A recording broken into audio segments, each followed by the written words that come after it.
goal with this activity is to work on your toe touch skills.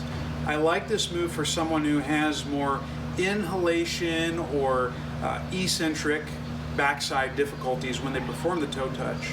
So a lot of times these folks, you'll see a restriction where, like if you look at my back, I kind of hinge at one segment and it's flat up top and it's flat down low.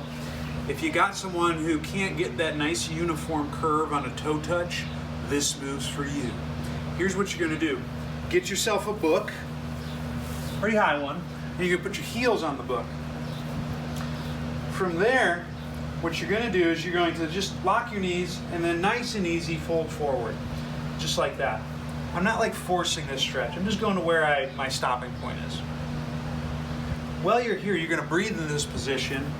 On the inhale, you want to think about feeling the outside of your heels, but not really driving the knees out. I kind of want to keep the knees fixed. I'm just going to move my heels out or invert them.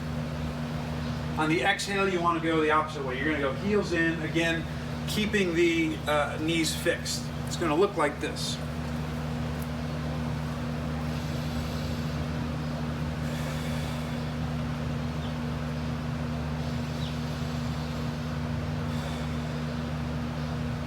You'll see I'm inching down a little bit just because I'm able to relax in this position.